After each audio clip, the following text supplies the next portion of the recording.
வணக்கம் தோழர். வணக்கம் தோழர். வணக்கம் தோழர், நல்லா இருக்கீங்களா? சூப்பரா இருக்கேன் தோழர். நீங்க எப்படி இருக்கீங்க? சூப்பரா இருக்கேன் தோழர். சோ இன்னைக்கான அரசியல் களத்துல எது சம்பந்தமாக விவாதிக்க போறோம் அப்படின்னா, பீகார் எலெக்ஷனுக்கு முன்னாடி இந்த தமிழ்நாட்டினுடைய அரசியல் களம் ஒரு மாதிரி இருந்துச்சு. ஆமா. இப்ப பீகார் எலெக்ஷனுக்கு பின்பாக தமிழ்நாட்டினுடைய அரசியல் களம் வேறு விதமாக இருந்து கொண்டிருக்கின்றது. தோழர், தமிழ்நாட்டுல வந்து பார்த்தோம்னா ஒவ்வொருத்தருமே தங்களுடைய அரசியல் கட்சிக்கு ஏற்றவாறு இந்த பீகார் எலெக்ஷனை வந்து பயன்படுத்துறாங்க. அதிமுகவும் பிஜேபியும் ஒரு நரேட்டிவ் செட் பண்றாங்க. திமுக அவங்களுக்கு தேவைக்கேற்ற மாதிரி ஒரு நரேட்டிவ் செட் பண்றாங்க. தாவேகாவும் ஒரு நரேட்டிவ் செட் பண்றாங்க. நரேட்டிவ்ல அவங்க உண்மையை சொல்றாங்க. இந்த எஸ்ஐஆரால என்ன ஒரு இம்பாக்ட் ஏற்பட போகுது அப்படின்றது தெளிவா எஜுகேட் பண்ணிட்டு இருக்காங்க. களத்துல இறங்கி போராட்டம் பண்ணிருக்காங்க. நம்ம வாழ்த்துக்கள் சொல்லிடுவோம். இன்னைக்கு தமிழ்நாடு முழுமைக்கும் எங்கிட்டு பார்த்தாலுமே போராட்டம் பண்ணிருக்காங்க. அதனால வாழ்த்துக்கள். சரிங்களா? சோ அந்த மாதிரி தான் தமிழ்நாட்டினுடைய அரசியல் களம் பீகார் எலெக்ஷனுக்கு பின்பாக வேறு விதமாக மாறிக்கொண்டிருக்கின்றது. சோ அதனால நாம ஒரு சில தலைப்புகளை மையப்படுத்தி தான் இன்னைக்கான காணொலியை கொஞ்சம் விவாதிக்க போறோம். குறிப்பா என்ன தலைப்பு அப்படின்னா, பீகாரில் காங்கிரஸ் எஸ்ஐஆரால் ஏமாற்றம். ஆமா.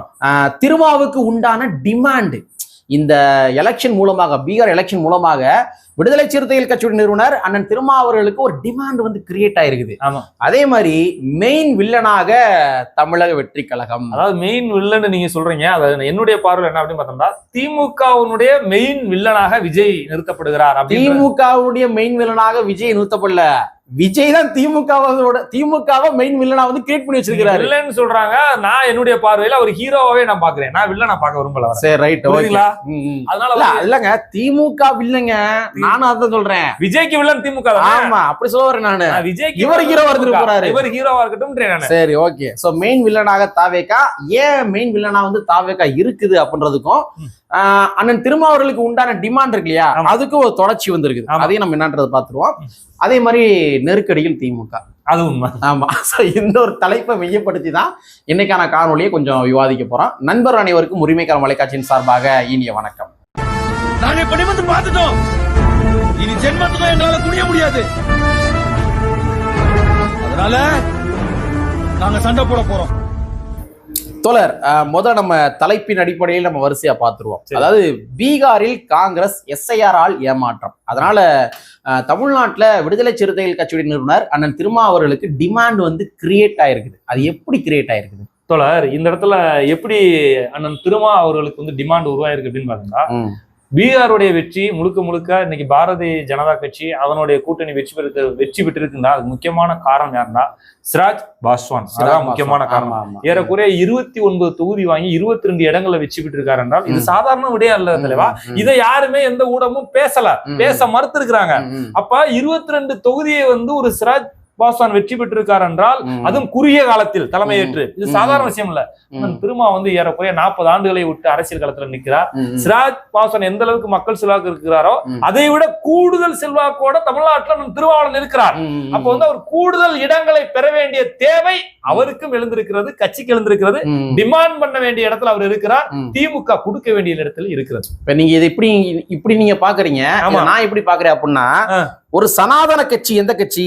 பாஜக. இந்துத்துவ கொள்கையை கொண்ட கட்சி எந்த கட்சி? பாஜக. சோ ஒரு பாஜகவே சிராக் பாஸ்வானுக்கு 29 தொகுதியை வழங்குகின்ற பொழுது சமூக நீதி பேசுகின்ற திராவிட முன்னேற்ற கழகம் நீங்க ஏன் வெறும் 6 சீட்டை நீங்க வழங்குனீங்க? இது என்னுடைய ஒரு ஆழமான கேள்வி. ஏங்க இருங்க, தமிழ்நாடு இந்திய நாட்டுல ஒரு சமத்துவம் இருக்கக்கூடாது, சகோதரத்துவம் இருக்கக்கூடாது, அம்பேத்கருடைய அரசியலும் சட்டம் இருக்கக்கூடாது என்று இந்த சனாதனத்தை தீவிரமாக ஆதரிக்கின்ற கட்சி பாஜக. ஆனா பாஜக என்ன பண்றாங்க? ஒரு தலித் மக்கள் மேல வரன்ற காரணத்துக்காக சிராக் பாஸ்வானுக்கு அதிக சீட்டுகள் தராங்க. அப்ப சமூக நீதி பேசுகின்ற திராவிட முன்னேற்றங்கள் என்ன பண்ணிருக்கணும்? அதிகமான சீட்டை வழங்கி இருக்கணும்ல, கேபினெட்ல வாய்ப்பு கொடுத்திருக்கணும்ல. சிராஜ் பாஸ்வானுக்கு கேபினெட்ல வாய்ப்பு இருக்குது. அப்ப திராவிட முன்னேற்ற கழகம் இதன் மூலமாச்சும் பாடம் கற்றுக்கொண்டு இந்த எலெக்ஷன்ல அண்ணன் திருமாவர்களுக்கு அதிக சீட்டு எண்ணிக்கையை வழங்க வேண்டும். இதுதான் சமூக நீதி இருக்க முடியும். இதைத்தான் இன்னைக்கு தமிழ்நாட்டினுடைய அரசியல் களத்தில் இருக்கின்ற சமூக நீதி இயக்கங்களை சார்ந்தவர்களும் சரி, சமூக நீதி சிந்தனையாளரும் சரி, இந்த கேள்வியை திராவிட முன்னேற்ற கழகத்தை நோக்கி கேள்வி எழுப்பி இருக்கிறாங்க. அதுக்கு காரணம் என்ன தெரியுமா? அவர் ப்ரூஃப் பண்ணிருக்காரு. திருமா வந்து எப்படி ப்ரூஃப் பண்ணிருக்காருன்னா, வெல்லும் ஜனநாயக மாநாடு தமிழக முதலமைச்சர் கலந்து கொள்கிறார். யாரு? இன்றைய முதலமைச்சர் கலந்து கொள்கிறார். அந்த முதலமைச்சர் வந்து பார்த்தோம்னா, இன்றைய முதலமைச்சர் திருச்சியிலிருந்து அந்த இடத்துக்கு ஒருவருக்கு எத்தனை மணி நேரம் ஆனது என்று அவருக்கே தெரியும். அவரே பதிவு பண்றாரு. இங்க இருந்து அந்த மேடைக்கு ஒருவருக்கே 4 மணி நேரம் 5 மணி நேரம் ஆகிவிடுவர் என்றால் 50 லட்சம் சிறுத்தைகள் அந்த மாநாட்டிலே பங்கு பெற்றார்கள், கலந்து கொண்டார்கள் என்று உளவுத்துறை சொல்லுகிறது. அப்ப 50 லட்சம் பேர் அட் அ டைம்ல திரள்கிறார் என்றால் வராத மக்கள் எத்தனை பேர் ஓட்டு போடக்கூடிய இருப்பார்கள்? ஏறக்குறைய 13% வாக்கு வங்கி கொண்ட திருமாவளவனுக்கு நீங்கள் ஏன் 6 சீட்டு தருகிறீர்கள்? நெருக்கடி உண்டாயிருக்குது. தமிழ்நாட்டு அரசியல் களத்துல டிபேட் உண்டாயிருக்குது. இது வந்து பார்த்தோம்னா இந்த கட்சியில் இருக்கக்கூடிய அடிமட்ட தொண்டர் இந்த கேள்வி எழும்பி இருக்கு. யாருன்னா சிராக் பாஸ்வான் மூலமா இந்த கேள்வி இன்னைக்கு தமிழ்நாட்டுல எழுப்பி இருக்கு. அதேதான், சிராக் பாஸ்வானுக்கு பிஜேபியே கொடுக்கின்ற பொழுது திமுக உனக்கு என்ன கொடுக்கறதுக்கு என்ன? ஆமா, கேள்வி கேக்குறாங்க. ஆமா, ஏன் நீ பெரியாரிஸ்ட் தானே, நீ அம்பேத்கரிஸ்ட் தானே, நீ சொல்லிக்கிறேல சமூக நீதி சிந்தனை கண்ட கட்சின்னு சொல்லிக்கிறேல, அப்ப உனக்கு அண்ணன் திருமாவளவனுக்கு இவ்வளவு சீட்டு கொடுப்பதே உனக்கு என்ன தயக்கம்? அப்படி 25 சீட்டு திமுக கொடுக்கணும். இதுதான் வந்து சமூக நீதி, சோசியல் ஜஸ்டிஸ். அப்ப இங்க சோசியல் ஜஸ்டிஸே இல்ல தலைவா. அதானே உண்மை. அது உண்மைதான். நம்ம சிராக் பாஸ்வானை மையப்படுத்தி மட்டுமே இந்த இடத்துல பேச முடியாது. இன்னொரு விஷயம் என்னன்னா, அண்ணன் திருமாவளவனுக்கு உள்ளபடியே அவ்வளவு வாக்கு வங்கிகள் இருக்குது. தமிழ்நாட்டுல வந்து யாரு ஆட்சிக்கு வரணும், யாரு ஆட்சிக்கு வரக்கூடாது, யாரு வந்து அந்த ஆட்சி கட்டுல அமரணும் அப்படின்ற தீர்மானிக்கக்கூடிய வல்லமை கொண்ட ஒரு தலைவர் யார் பார்த்தோம்னா அது அண்ணன் திருமாவர்கள். அதனாலதான் வந்து தமிழக வெற்றி கழகமும் கூட இன்னைக்கு என்ன பண்றாங்க, அண்ணன் திருமாவர்கள் நம்ம பக்கம் எப்படியாச்சும் வந்துடணும்ன்றத அந்த கட்சியுடைய தொண்டர்கள் எதிர்பார்த்து கொண்டிருக்கின்றார்கள். தலைவா, இந்த இடத்துல ஒரு முக்கியமான பாயிண்ட சொல்லணும். ஒருவேளை அண்ணன் திருமாவளவனுக்கு 6 சீட்டு கொடுக்குறான், நான் ஒத்துக்கிட்டு போகணும் அப்படின்னு மனநிலை இருந்தாலும் கூட அவர் வந்து ஒரு உதாரணத்துக்கு நான் சொல்றேன் போக மாட்டாருங்க. அது எப்படி ஒரு ஆலோசனை இல்ல, நான் வேணாம் 6 சீட்டு கொடுத்தா எப்படி போவாரு? அவர் போக மாட்டார் தலைவா. நான் சொல்றேன் 6 சீட்டே நான் தருவேன் அப்படின்னு. நான் சொல்றேன் 6 சீட்டு நான் தருவேன் அப்படின்னு திமுக சொன்னா அவர் திமுக கூட்டல இருக்க மாட்டார் தலைவா. அவருக்கு ஒரு டிமாண்ட் இருக்கு. தமிழக வெற்றி கழகத்துக்கு போனா 30 சீட்டு கிடைக்கும். அதே மாதிரி அதிமுக பிஜேபி அவர் ஒரு செகண்ட் இப்படி எனக்கான இந்த மக்களுக்கு நான் ஏதாவது செய்யணும், அதிகாரத்துக்கு வரணும், பிஜேபியா இருந்தாலும் பரவாயில்ல, எனக்கு இத்தனை சீட்டு வேணும், இத்தனை எம்எல்ஏ வேணும் ஒரு முடிவு பண்ணிட்டாருன்னா தமிழ்நாட்டுல அடுத்த துணை முதலமைச்சர்னு சொல்ல முடியாது. அப்படி வாங்க, பிஜேபிக்கு மட்டும் திருமாவளவன் சப்போர்ட் பண்ணியிருந்தால் இந்தியான தமிழ்நாட்டுல ஸ்டாலின் முதலமைச்சரா இருந்திருக்க முடியாது. திருமாவளவன் தமிழ்நாட்டுடைய முதலமைச்சரா இருந்திருப்பாரு. மாயாவதி எப்படி அங்க உத்தரப்பிரதேசல பிஜேபியோட கூட்டணி வைத்தனாலதான் மாயாவதி அங்க முதலமைச்சரானாங்க. ஒருவேளை திருமாவளவன் தமிழ்நாட்டுல வந்து பிஜேபியோட கூட்டணி வைத்திருந்தால் தமிழ்நாட்டுடைய முதலமைச்சர் 10 ஆண்டுகளுக்கு முன்பே திருமாவளவன் வந்திருப்பாரு. அதேதான். இப்ப அதனால சொல்றேன், பீகார் எலெக்ஷன் மூலமாக எஸ்ஐஆர்னாலதான் காங்கிரஸ் வந்து அங்க தோல்வி அடைஞ்சிருக்காங்க. அப்ப இதே எஸ்ஐஆர் தமிழ்நாட்டுல பிஜேபி இம்ப்ளிமெண்ட் பண்ண மாட்டாங்க அப்படின்றதுல என்ன சொல்ல முடியும்? எப்படி சொல்ல முடியும்? கண்டிப்பா பண்ணுவாங்க. தமிழ்நாட்டுல இம்ப்ளிமெண்ட் பண்ணுவாங்க. அப்ப தமிழ்நாட்டுல இம்ப்ளிமெண்ட் பண்ணாங்கன்னா யாருடைய வாக்குகள் சரியும்னா திராவிட முன்னேற்ற கழகத்துடைய வாக்குகள் தான் சரியும். சரிங்களா? அப்ப திராவிட முன்னேற்ற கழகம் வந்து என்ன பண்ணணும்னா மீண்டும் ஆட்சிக்கு வருவதாக இருந்தா கூட்டணி கட்சிகளை தக்க வைக்க வேண்டிய தேவை இருக்குங்க.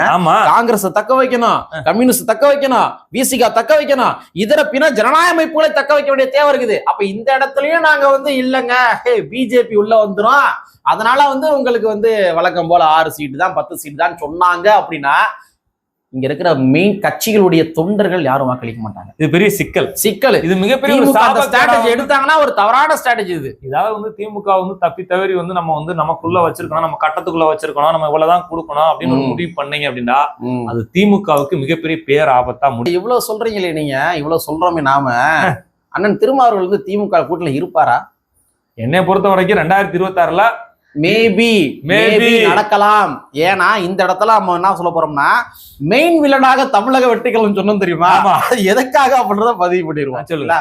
இன்னைக்கு வந்து அண்ணன் திருமாவர்களுக்கு வந்து இவ்வளவு டிமாண்ட் வந்து அதிகரிக்கின்றது அப்படின்னா அதற்கு மெயினான காரணம் அவருடைய உழைப்பு ஒண்ணு, இரண்டாவது தமிழக வெற்றி கழகத்தினுடைய கட்சியுடைய என்ட்ரி தமிழ்நாட்டின் அரசியல் களத்துல தமிழக வெற்றி கழகம் என்று சொல்லப்படுகின்ற அந்த கட்சியுடைய என்ட்ரி. அதுவும் சாதாரணமா என்ட்ரு ஆகல. எப்படி சினிமாக்கள ஓப்பனிங் சீன்ல வந்து மாசா என்ட்ரு ஆகல இல்லையா விஜய், அதே மாதிரி என்ன பண்றாருன்னா இந்த அரசியல் களத்திலையும் கூட ஏறக்குறைய 1.5 கோடி உறுப்பினர்களை கொண்ட கட்சியாக இன்னைக்கு தமிழக வெற்றி கழகம் உள்ள என்ட்ரா இருக்கிறாங்க. அதனாலதாங்க திமுகவுக்கு வந்து தமிழக வெற்றி கழகம் மெயின் வில்லனா வந்து இருக்கிறாங்க. அதாவது இந்த இடத்துல திமுக வில்லனோட விஜய்க்கு வந்து வில்லன் வந்து திமுக அப்படின்னு நான் சொல்றேன், நீங்க ஒரு ஸ்டைல சொல்றீங்க. அதாவது விஜய் ஹீரோ, என்னுடைய பார்வையில விஜய் தான் ஹீரோ தமிழ்நாட்டுக்கு. ஆனா வந்து நம்ம திமுக வந்து வில்லனா தான் நான் அந்த இடத்துல காமிக்க விரும்புறேன். ஏன்னா அவங்க சோசியல் ஜஸ்டிஸ ஃபாலோ பண்றாங்க. சோசியல் ஜஸ்டிஸுக்கு இல்ல, ஆமா அவங்க சோசியல் ஜஸ்டிஸுக்கு வில்லுவோம். அவங்க வந்து பார்த்தோம்னா ஒரு சாதி வந்து கூட்டமைப்பா தான் இன்னைக்கு திமுக இருக்கு.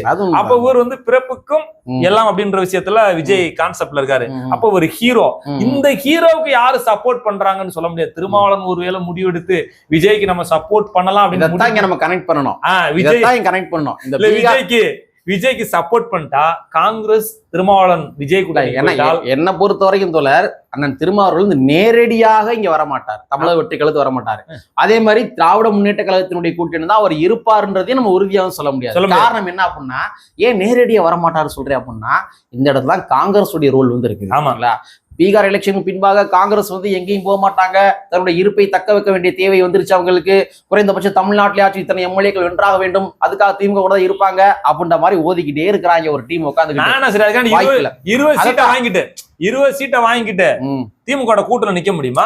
அதான் நிக்க மாட்டாங்க. அதான் சொல்றேன். ஏன்னா இப்ப அவங்க சர்வே பண்ண வேண்டிய தேவை இருக்குது. ஏன்னா அவங்களுடைய டார்கெட் எல்லாமே வந்து பிரதமர் மட்டும்தான். ஆமா, டார்கெட் வந்து பிரதமர் தான். அதே மாதிரி மாநில கட்சிகள்லாம் அவங்க பெரிய கட்சிகளாக இருந்தாங்க, ஆண்ட கட்சியா இருந்தாங்க. அதாவது ஒரு ரெண்டு வருஷத்துக்கு முன்னாடி, 2 வருஷம்னா 2 பீரியடுக்கு முன்னாடி, இல்லாட்டி போன பீரியடுக்கு முன்னாடி இந்த மாதிரி ஒரு சிஎம்மா இருந்திருந்தாங்க, முதலமைச்சரா காங்கிரஸ் இருந்திருந்தாங்க, ஒவ்வொரு மாநிலத்தில் இருந்தாங்க அப்படின்னா அவங்க அது கேர் எடுக்கலாம்.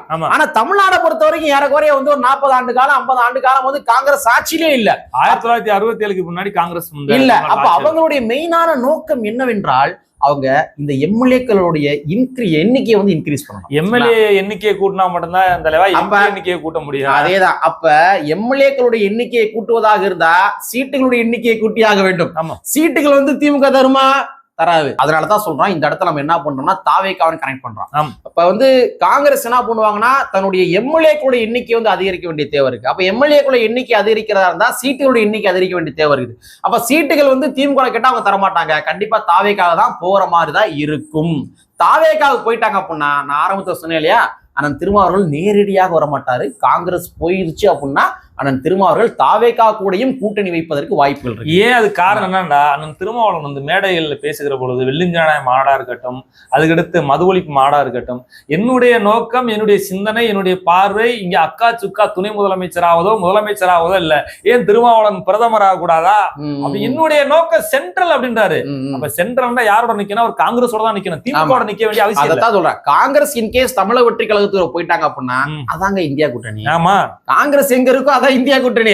ஒருவேளை தமிழக வெற்றி கழகம் வந்து தமிழக வெற்றி கழகத்தோட காங்கிரஸ் போயிருச்சு வச்சுக்கோங்க, அப்ப அண்ணன் திருமாவளவன் திமுக கூட்டணியில இருக்கிற வச்சுங்க, அண்ணன் திருமாவளவன் என்ன அரசியல் ஸ்ட்ராட்டஜி சொல்லி வாக்கிய பாப்புல இல்ல, அவர் ஒரு ஸ்ட்ராட்டஜி ஆல்ரெடி சொல்லி தலைவா. ஹிந்துத்துவா எதிர்க்கிறேன் அப்படின்னா வந்து ஹிந்துத்துவா எதிர்க்கிறதுல மெயின் ரோல் இங்க யாரு? அகில இந்திய லெவல்ல காங்கிரஸ். அப்ப காங்கிரஸே வந்து திமுக கூட இல்ல அப்படின்னா, அப்ப வந்து காங்கிரஸ் வந்து தாவேகா கூட இருந்துச்சு அப்படின்னா தாவேகா கூட தானே போய் ஆகணும். அதனாலதான் சொல்றோம், இந்த நம்ம இப்படி கனெக்ட் பண்றோம். அதாவது தமிழக வெற்றி கழகத்துக்கு கூட ஒருவேளை காங்கிரஸ் போயிருச்சு அப்படின்னா, அப்ப அண்ணன் திருமாவளவனும் கூட நேரடியாக வர வேண்டிய சூழலுக்கு தள்ளப்படுவார். ஆனா அரசியல் கிழமை எப்படி இருக்குன்னு தெரியல, பொறுத்து வந்து பார்ப்போம். அதனாலதான் நம்ம என்ன சொல்றோம் அப்படின்னா, தமிழக வெற்றி கழகம் திமுகவுக்கு மெயின் வில்லனா வந்து இருக்குது. உங்களுடைய பார்வையில? ஆமா, ஹீரோன்னு சொல்லுவீங்க. விஜய் வந்து ஹீரோவா இருக்காரு. அதாவது விஜய்க்கு வில்லன் யாருன்னா திமுக தான். ஏன் அப்படின்னு பார்த்தோம்னா, இன்னைக்கு வந்து முக்கியமா வந்து அவதான் விஜய் தான் முக்கியமான இடத்துல இருக்கிறாப்ல. இன்னைக்கு திமுக வந்து காங்கிரஸுக்கு 60 சீட்டு கொடுத்துருமா? கொடுக்க மாட்டாங்க. ஏன் கொடுக்க மாட்டாங்க? கொடுக்க மாட்டாங்க. சொல்றீங்க கொடுக்க மாட்டாங்கன்றீங்களா? இல்ல சொல்றேன், செல்வ பிறந்தை தலைமையில வந்து கடந்த நாடாளுமன்றத்தில் 2024 நாடாளுமன்றத்தில் எத்தனை சீட்டு வாங்கினாங்க? எம்பி தேர்தல் 10 சீட்டு. எம்பி தேர்தல் வந்து 10 சீட்டு 2024 10 சீட்டு எம்பி சீட் வாங்கினாங்க. அப்ப 10 சீட் என்பது வந்து ஒரு எம்பி தொகுதிக்கு 6 எம்எல்ஏ, 6 சட்டமன்றம். அப்ப பைத்தாறு 60. நீ எம்பிக்கு மட்டும் நீ 10 சீட்டு கொடுத்தல, அப்ப நீ 60 எம்எல்ஏ சீட்டு கேட்கலாம். அவங்க என்ன தப்பு? கணக்கத்தானே கேக்குறாங்க. ஏன் கொடுத்தாங்க? அப்பதான் வந்து ஒருவேளை சென்ட்ரல் காங்கிரஸ் வந்துச்சுன்னா கேபினெட் வாங்கிக்கலாம், மத்தியில் கூட்டாட்சியா இருப்போம், மாநிலத்துல இருக்க மாட்டான். இந்த லாஜிக்கை தான் என்ன பண்றாங்கடா இந்த காங்கிரஸ் டீம் வந்து. இத வந்து என்னன்னா தமிழக வெற்றி கழகம் போட்டு உடைச்சிட்டாங்க. நாங்க 60 சீட்டு தர்றோம், நீ 10 எம்பி வச்சிருக்கீல, 10 எம்பிக்கு உண்டான சீட்டை நாங்க தர்றோம் வந்து முடிஞ்சு பேச்சு. ஆட்சியிலும் பங்கு, அதிகாரத்தில் பங்கு தாராம். முதலமைச்சர் திமுக ஏமாத்திக்க இருக்குது. ஆட்சியிலும் அது மத்தியில் கூட்டாட்சி, மாநிலத்தில் சுயாட்சி ஏமாத்திக்க இருக்கு. ஏவா, அது வந்து ஒரு பொய்யான பேட்டர்னு. நான் மாநிலத்திலையும் கூட்டாட்சி தாரேன். நாளைக்கு 2029 நீ சென்ட்ரல் வந்துட்ட அப்படின்னா உன் கட்சியில வந்து நான் வந்து உன் கூட்டணியில நான் ஒரு 2 சீட்டோ 3 சீட்டோ 5 சீட்டோ நான் ஒரு நாடாளுமன்ற தொகுதியை வாங்கி நான் கேபினெட் நாளைக்கு வந்துட்டு போறேன். அண்டர்ஸ்டாண்டிங் இருக்கும்ல? ஆமா. அதாவது தலைவர் இன்னும் ஒரு விஷயம், காமராஜர் இங்க ஆட்சிக்கு வரும்போது பார்த்தோம்னா, அன்னைக்கு வந்து பார்த்தோம்னா, அதாவது காங்கிரஸ் ஆட்சி அமைக்கிறதுக்கே இன்னொரு கட்சி சப்போர்ட்ல தான் ஆட்சி அமைச்சிருக்காங்க. அவங்களுக்கே வந்து அமைச்சரவையில இடம் கொடுத்தவர் வந்து பெருந்தலைவர் காமராஜர் என்பது வரலாறு இருக்கிறது. ஆனா வந்து திமுக இன்னைக்கு தமிழ்நாட்டுல வந்து கூட்டணி கட்சிக்கு வந்து இதுவரைக்கும் ஒண்ணுமே செய்யல, அதிமுகவும் ஒண்ணும் செய்யல. அதனாலதான் வந்து தமிழக வெற்றி கழகம் வந்து இப்ப வந்ததுனால, நிறைய விஷயங்கள் வெளியில வர்றதுனால, நிறைய விஷயங்கள் விவாதிக்கப்படுறதுனால திமுகவுக்கு மெயின் வில்லனா இருக்காரு இல்ல இல்லவா, அதாவது நீ விஜய்க்கு ஹீரோ வந்து சொல்லுவீங்க. திமுக வில்லனா இருக்கு. சரி ரைட்டு தலைவா. சரி, அடுத்து வந்து நம்ம ஃபைனலா சொல்றதா இருந்தா நெருக்கடியில் திமுக. ஏன் திமுக வந்து நெருக்கடியில் இருக்கிறாங்க அப்படின்னா, நம்ம இது வரைக்கும் சொன்ன டேட்டாக்கள் தான். தமிழக வெற்றி கழகம் என்று சொல்லப்படுகிற ஒரு கட்சி முதலா உள்ள என்ட்ராகும் போதே என்ன பண்றாங்கன்னா பெரிய மேன் பவரோட என்ட்ராகிறாங்க. ஆமா, உடனே விஷயம் தெரியுமா, நேத்து விஜய் அவர்கள் வந்து எஸ்ஐஆர் சம்பந்தமாக வீடியோ வெளியிட்டாரு.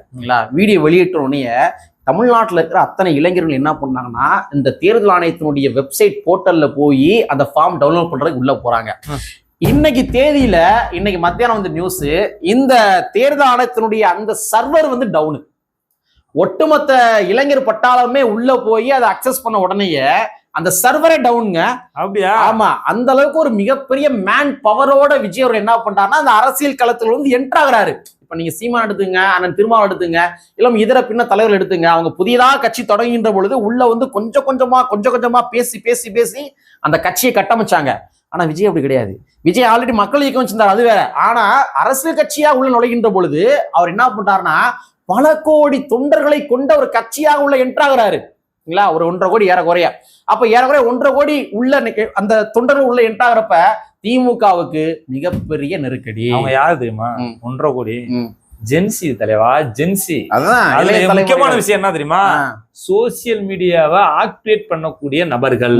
ரெண்டாவது வந்து ஈஸியா எதையுமே அக்சஸ் பண்ணக்கூடிய நபர்கள். அதனாலதான் திமுக நெருக்கடின்னு சொல்றான். நீ வந்து பாத்தோம்னா நம்ம இப்ப அவங்களுக்கு இப்ப இருக்க பழைய தலைமுறைகளுக்கு இத சோசியல் மீடியா அக்சஸ் பண்ண முடியாது, மீடியா அக்சஸ் பண்ண முடியாது, இந்த அப்ளிகேஷன் டவுன்லோட் பண்ண தெரியாது.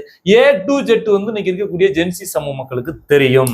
இதனால என்ன அப்படின்னு பார்த்தோம்னா யாருக்கு பேர் ஆபத்து அப்படின்னு பார்த்தோம்னா திமுகவுக்கு. அதான் திமுக நெருக்கடின்னு நம்ம சொன்ன டைட்டில். ஆமா, என்பது ஒண்ணும் கிடையாது தலைவா. என்ன பண்ணாங்க தெரியுமா, சில டிபேட்டுகள் உட்காந்துக்கிட்டு பாஜக என்பது ஒரு சனாதன கட்சி, ஒரு மதவாத கட்சி, அந்த கட்சியுடைய கைக்கூலியாக இன்னைக்கு தமிழக வெட்டுக்களம் இருந்து கொண்டிருக்கின்றது அப்படின்ற மாதிரிலாம் வந்து ஒரு அப்படியே மூச்சு விடாம வந்து முழங்குகின்ற காட்சிகள் நம்ம பாக்குறோம். நான் இதே இடத்துல நான் சொல்றேன் தலைவா, நீங்க சொல்ற நான் சொல்றேன் தலைவா. 2001ஆம் ஆண்டு வந்து தலைவர் கலைஞர் தலைமையில வந்து பிஜேபி கூட்டணியான அமைத்தாரு. அப்ப வந்து பிஜேபி இங்க உள்ள வரலையா? தமிழ்நாடு முழுவதும் வந்து யார் யார் அந்த கூட்டணில இருந்தாங்கன்னு நம்ம சொல்ல விரும்பல. 2001ஆம் ஆண்டு தலைவா மெயின் டு மெயின் தான் நமக்கு கணக்கு. நம்ம எல்லா பேரும் தாமரை மலர்பாடி, தமிழ்நாடு முழுவதும் தாமரை மலரட்டும் சொன்னது திமுக தானே, தலைவர் கலைஞர் தானே. இன்னைக்கு இருக்க ஸ்டாலின் தானே அன்னைக்கும் பேசியிருப்பாரு, இன்னைக்கு இருக்க டிஆர் பால் தானே அன்னைக்கும் பேசியிருப்பாரு, இன்னைக்கு இருக்க துரைமுருகன் தானே அன்னைக்கு பேசியிருப்பாரு, இன்னைக்கு இருக்க பொன்முடி தானே அன்னைக்கு பேசியிருப்பாரு. 2001ஆம் ஆண்டு தாமரை மலரட்டும் நம்ம சொல்லல தலைவா. தாமரை தமிழ்நாட்டிலே மலர வைத்தது திமுக தானே, அது நீங்க செஞ்சது சரி அப்படின்னு சொன்னா இது வந்து விஜய் வந்து பிஜேபி கொள்கை எதிரியா அறிவிச்சிருக்காரு. முதல்ல வந்து அதை சொல்றதுக்கே எவனுக்குமே தகுதி கிடையாது. இவன் என்ன மேட்டர் அப்படின்னா இந்த மாதிரி சொல்றாங்க இல்லையா, இந்த மாதிரி சொல்றதுனால இன்னைக்கு இருக்கிற இளைய தலைமுறை என்ன பண்ணிடுறாங்க அப்படின்னா நீங்க சொன்ன அத்தனை டேட்டாக்களையும் எடுத்து போட்டு அம்பலப்படுத்தி விட்டுறாங்க. அப்படியா? அதான் சிக்கல். அதாவது திமுக என்ன பண்ணாங்கன்னா இன்னைக்கு இருக்கிற நிறைய கட்சிகளும் சரி, ஜனநாயகவாதிகளும் சரி, சரி திமுக வேற ஆப்ஷன் கிடையாதுப்பா, நம்ம அதனால வந்து திமுக மேல குறைகள் இருந்தாலும் கொஞ்சம் கம்முன்னு போவோம், அமைதியா போவோம் அப்படின்னு இவங்க நினைத்தாலும் கூட இந்த தமிழக வெற்றி கழகத்தினுடைய இளைய தலைமுறை என்ன பண்ணிட்டாங்கன்னா திமுக பண்ண அத்தனை அட்டூழியங்களும் சரி எடுத்து போட்டு வைரல் ஆக்கி விட்டு, நீ என்ன பிஜேபி முத்திர குத்துறல, அப்ப நீ யாரு இந்த பாரு ஆதாரம் பாரு அப்படின்னு சொல்லி காட்டி விட்டுறாங்க. அதுல சொல்ல அதனாலதான் திமுக பெரிய நெருக்கடி. யாரு போய் தமிழக வெற்றி கழகத்தோட உட்கார்ந்து டிபேட்ல உட்கார்ந்தாலும் தமிழக வெற்றி கழகத்தை வீழ்த்துவதற்கு இன்னைக்கு வாய்ப்பு குறைவுன்னு சொல்ல முடியும். ஆமா, அந்த அளவுக்கு உடைச்சிடறாங்க. வேற போதாமைகள் இருக்கு, ஒண்ணும் செய்ய முடியாது. நாங்க வந்து எல்லாமே செய்து முடித்து விட்டோம். எங்க செஞ்ச இந்த பாரு, இத்தனை நம்பல இத்தனை வாக்குறுதி வந்து நீ நிறைவேற்றல பாரு, இந்த பாருப்பா அப்படின்னு எடுத்து காட்டுறாங்க. அந்த அளவுக்கு திமுக நெருக்கடி உண்டாக்கிட்டாங்க. நான் சொன்ன மாதிரி இதுக்கு முன்னாடி என்னன்னா சுட்டி காட்டுவதற்கு கூட இங்க தயக்கம் இருந்துச்சு. காரணம் என்னன்னா பிஜேபி வந்துடும், வேற ஆப்ஷன் கிடையாதுன்ற மாதிரி எல்லாருமே கொஞ்சம் அமைதியா இருந்தாங்க. ஆனா இன்னைக்கு தமிழக வெற்றி கழகம் கட்சி உள்ள வந்தோடனே அத்தனை ஸ்பேஸும் உடையுது, அத்தனை கதவும் திறக்கப்படுகின்றது. ஸோ அதனாலேயே திமுகவுக்கு பெரிய நெருக்கடிகள் ஏற்பட்டு கொண்டிருக்கின்றது. ஸோ வந்து பீகார்ல காங்கிரசினுடைய அந்த இது இருக்கு இல்லையா, ஏமாற்றம், எஸ்ஐஆர் மூலமாக பெற்ற ஏமாற்றம் இருக்கு இல்லையா, அந்த ஏமாற்றத்தின் மூலமாக தமிழ்நாட்டுல காங்கிரஸ் கட்சி வீழ்ச்சி அடைஞ்சிருமா அப்படின்னா வீழ்ச்சி அடையாது. அது படிச்சிருக்காங்க தலைவா, இங்க வந்து ஒர்க் அவுட் பண்ணிடுவாங்க தலைவா. ஆமா, வீழ்ச்சி அடையாது. ரெண்டாவது வந்து இந்த பீகார் எலெக்ஷனால அண்ணன் திருமாவளவனுக்கு தான் டிமாண்ட் வந்து ரொம்ப அதிகரிச்சுக்கிறது. இந்த டிமாண்டை திமுக தக்க வைக்க போகுதா இல்லாட்டி வந்து தமிழக வெற்றி கழகம் தக்க வைக்க போகுதா? தமிழக வெற்றி கழகத்து கூட காங்கிரஸ் போவது மூலமாக அண்ணன் திருமாவளவன் அங்கிட்டு போயிடுவாரா? இந்த மாதிரி பல்வேறு வகையான பேச்சுகள் விவாதிக்க கூடும், நடைபெறக்கூடும். இது எப்ப நடக்கலாம், எப்படி நடக்கலாம். கடைசி நொடி பொழுதுல கூட கூட்டணிகள் மாறுவதற்கு வாய்ப்புகள் இருக்குது. மாறாமையும் இருக்கலாம் என்பதை கூறிக்கொண்டு கற்பி ஒன்று சேர் புரட்சி செய்கின்ற புரட்சியாளர் அம்பேத்கருடைய வரியை கூறிக்கொண்டு நிறை செய்கின்றோம். நன்றி, வணக்கம்.